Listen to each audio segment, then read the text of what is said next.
I love my bookshelves, but sometimes we don't see eye to eye. This is Connie, Book Nook Librarian, tackling a tag today by Richard at History Lit, but it was Dr. Cranky Pants, Nick, who tagged me to share a little bit about my shelf respect.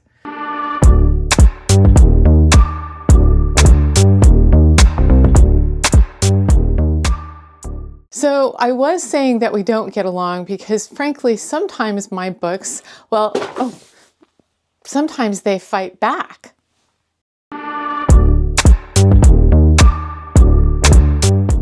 I follow the strict rules that apply to Tetris and to Jenga, and to chaos theory. Let's be real.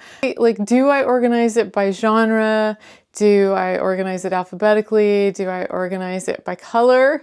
Not really. I organize a lot by author, and then I also tend to put my middle grade books together, my professional books together, antiquarian type books, those go together. You know, books that might be, like subject specific, more than like genre, but like women's history. If I have, books on a shelf, I tend to organize those books by author on a single shelf. No. No, we do have one communal shelf that I had early in the video, and there is a strategy in place for me to fully occupy it by the end of this year. Shh, don't tell on me, okay? Shh. Well, I did when I was a classroom teacher and I had a classroom library to manage in the hopes that I would get my books back to me. Now, the only writing that I really have in my books would be an author's, signature. So if I have an autographed copy of a book, it will have the author's, name in it. And sometimes they might have to Connie. You stay, you stay. You stay. Oh, you definitely stay. You stay. Oh, you stay. Well, now you are quite old, but you're gonna stay. I like my books, okay? It's like surrounding myself with the possibility that not only did I read it, but I loved it, or I will read it again, or I will actually have a conversation with somebody and say, you've got to try this book. So I might hand it off to them. So yeah, I keep my books. I keep my books. If you've got a wobbly bookcase, that's going to create a pretty massive and epic problem. So yeah, bookcase construction matters. The bookcases that I have, I love that they're made from metal. They're called T-shelves. And I got those because they were on sale and I wanted sort of a low profile kind of looking shelf. I got several of those for my study that I was going to use kind of for backdrop for videos, but I haven't used that a whole lot. I don't think it's really that important that they're all the same. It hasn't worked out for me to have all the same shelves throughout my house or rooms or whatever. This shelf area, this all was built in when we bought this house, and my husband graciously gave up, this was his game room, and he graciously gave this to me. We painted the layers and layers of wallpaper, painted over it, because there was no way that stuff was going to come off. It has really transformed into a perfect space for a library. My husband added on to them right here. So I have all my picture books together. This goes back to organization. My picture books together, my pop-up books together. Yes, I have a pop-up book collection. And then middle grade books wherever you kind of see. So I really like these shelves a lot. I don't love it when shelves are too deep, but by the same token, it's kind of good because it can accommodate a lot of different, dimensions. So I don't know, that's really hard. I think it's probably for me, it just works better to have some different types of shelves. I like that. It's part of the hunt for the perfect shelf. Yes, for sure. I mean, I didn't want to, but they made me do it. So yeah, it kind of is interesting, I think. The downside is it makes it harder to get at books, but if you kind of make a bridge, so if you make a bridge with some of the taller books, some of the books that you might want to get access to, it's made a little bit easier. That's just my little tip for the day.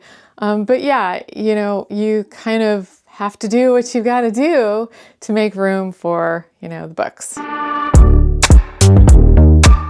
You know, if I'm really having a hard time falling asleep at night, I bring out this cover. This cover just instantly puts me to sleep. Like, what? I really want to just like book talk every book I pull out. So anyway, I don't love it when this happens. Like, that is unacceptable. So this is I love this cover. I don't love this cover. Love this cover. Don't love this cover. I mean, just terrible. And we give it an update like this. I think that can only do good things for the book. This is like a classic cover, right? This is so classic. Kids can describe this book as, I don't know, it's got blue and white and black on it, and I don't know, this cover, classic. Then you do this and you put on the movie people and nope, doesn't cut it. Don't do this. You know, I've been in the book biz for a long time. And so when Chris Crutcher's book, Staying Fat for Sarah Burns, this book came out, this cover is just, I don't like it, and yet I kind of do like it. I don't like that it's kind of corny, but there is a really important like shadow figure back here that is in fact Sarah Burns. And then the swimming, you know, factor is also really good in the story. So, you know, Moby Calhoun is the character. So it does what it needs to do, but sometimes kids won't get past this kind of a cover to actually read the book. So they did an update.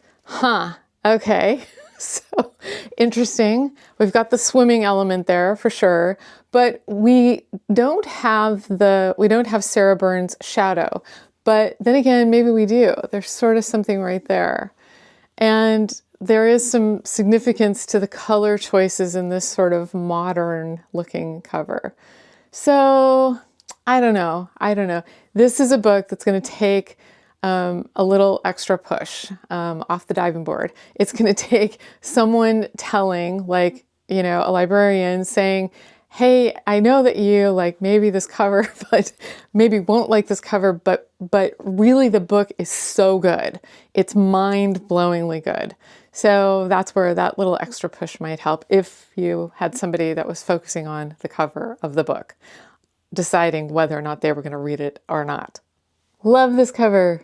I just think this is such a gorgeous cover. I like a deckled edge. Even though that's not a question that came up, I thought it's kind of a cool feature. I know you can fit in there. I know you can. I mean, if you can't fit a book into the shelf without causing it damage, then probably something needs to go. Is there such a thing as too many books?